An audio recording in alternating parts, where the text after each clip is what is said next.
Hi, I'm Russell Sturgis. I'm the founder and principal of EAP Mentor. Welcome to the new blog, and this is going to be the first in a series of blogs that I'm going to be doing on sustainable change.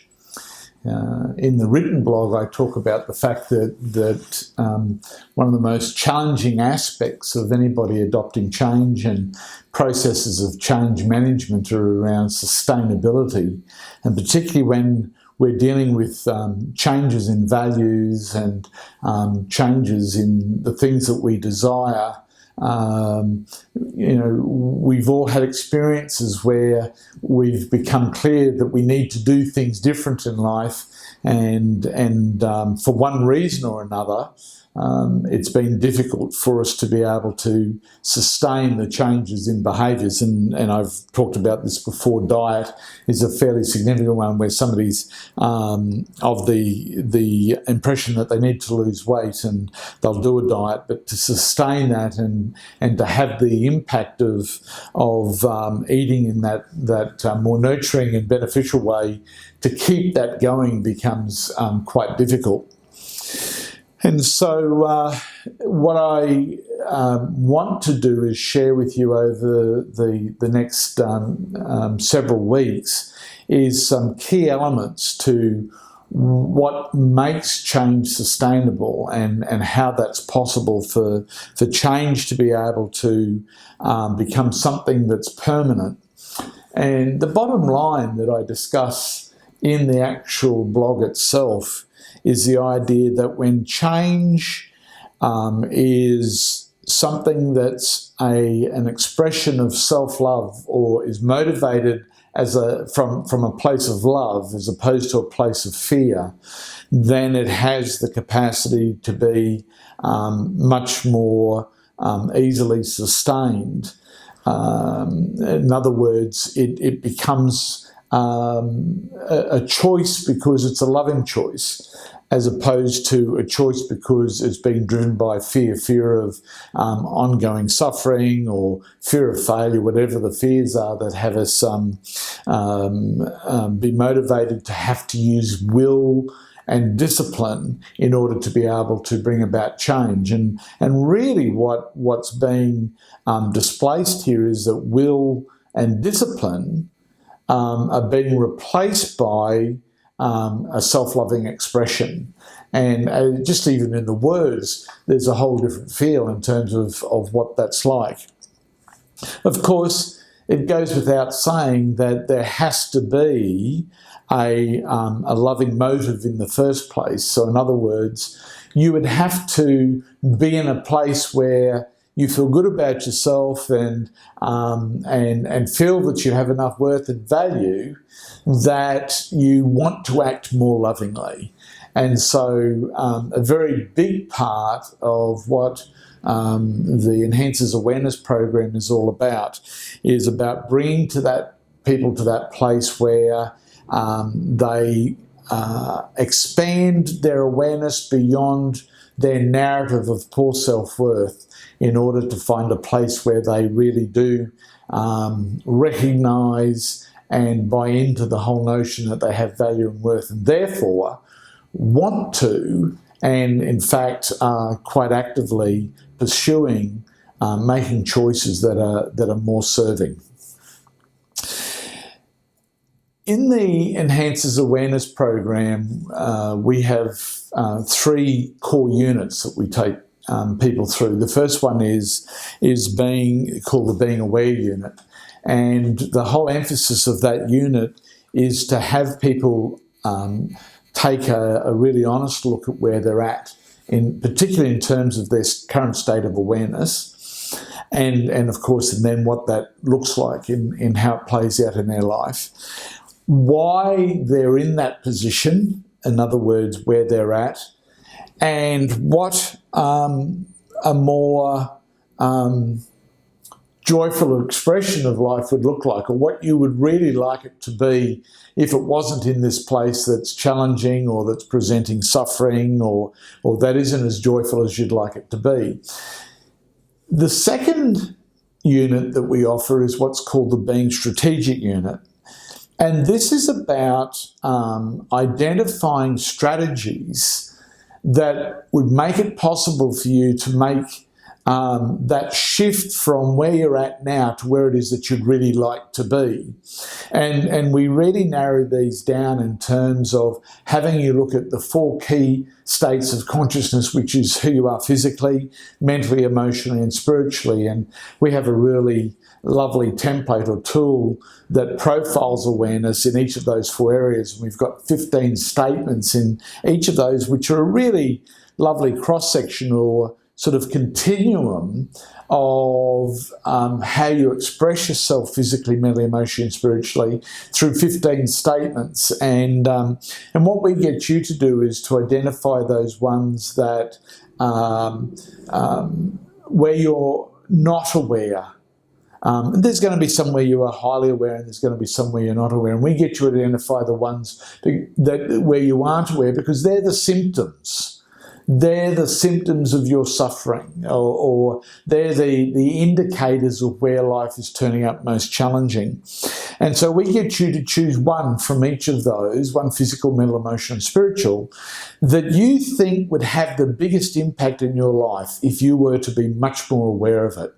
And so then we help you to develop strategies in order for you to live with a greater sense of awareness around these particular 4 areas: physically, mentally, emotionally, spiritually. Now, the key here is to be able to create strategies that would result in a sustainable change in terms of being able to adopt these new ways of turning up in these 4 areas. And so in deciding what it's going to take, what we've developed at EAP are 6 core strategies or steps that you would have to take in order to have those strategies be sustainable. And to some extent, those 6 steps break down into, I guess, 2 core areas. And one is how do I have this particular element become something that I value? And it's really the very first in the 6 steps. You're not going to invest any time in changing anything that's not important to you. So one of the most key and essential things in order to be able to have change become sustainable is to make it valuable. And of course, the 2 steps which are steps 2 and 3 that fits within in having this become something that's important to you is gathering information and knowledge in terms of having a better real understanding of what the long-term effect will be, the detrimental effect if I keep on doing what I've always done, and what the beneficial impact would be if I was to choose to do it in a way that was more loving and a way that was more serving. And of course, what I have to do then to integrate it into my life. So the third way that we would approach this, and this will be one of the areas that I'll be looking at, is how do I then tailor that knowledge of what's beneficial, and therefore having it be a greater value in terms of something that motivates me to want to adopt it. Where do I get the knowledge, and how do I integrate it to my particular way of living life, given that I don't do it how everybody else does it, and that I need to find ways that work for me. And so over the first 3 weeks, I'm going to be looking at how we have it become something that's really valuable to us. And the first of that will be in the next blog, which is what would have to be different about it for it to be of value to me? You know, how's it going to impact on my health and well-being, on my relationships, feeling more fulfilled in my work, or having more joy in my life, or being less burnt out and exhausted? So in other words, what we're doing is looking at how I would benefit, and therefore how it would be more of value. And as I said, and then we would then look in detail in terms of what the long-term benefits would be and how to achieve them, what the short-term what the detriments would be and what their long-term impact would be, and then finally, how I then tailor it to my life. The second set of 3 steps in this strategizing for sustainable change is around what things would actually have it stick. And of course, this then is about, so I've got all of these sort of ideas about what I have to do and what the benefits would be and what I would do to adopt it. So then in terms of what I would have to do to make it sustainable, these would be looking at ways of practicing being mindful. And really this is about bringing in the mindfulness tools in terms of how do I remember that this is important to me given that I have a habit of doing it another way.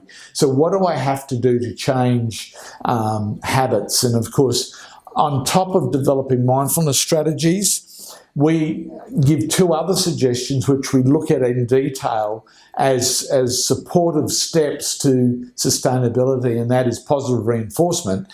And so step number 5 is about being able to catch yourself doing it right and to celebrate that. It's to be able to catch yourself, acknowledge it and celebrate the success in making those changes. And so that really reinforces and helps to really entrench the new neural pathways, because remember, what we're doing is changing behaviours, and changing behaviours is about developing new neural pathways. And so we're wanting to find all the ways that we can develop new neural pathways. So remembering the more self-loving alternatives that we've developed in the strategies, acknowledging the fact that we're doing it right, and then finally, the 6th step in this is how can I really supercharge this by finding opportunities to serve others, by helping other people be able to adopt and align with the sorts of things that I'm committed to. How could I help inspire others or motivate or help guide others as it relates to this particular element that I'm working on? And let's say it's about smoking, and the fact that you might decide that this is an opportunity for you to be able to share your experience and the changes and how you succeeded with others, and helping them to understand that how they could sort of develop an approach to sustainable change for developing new habits and ways of living life that's more beneficial and more loving. Okay, so today's blog sort of goes in and looks at the whole notion of sustainable change and introduces this as a concept. And then over the next 6 additional blogs, we're going to then be looking at how do I have this be something of value.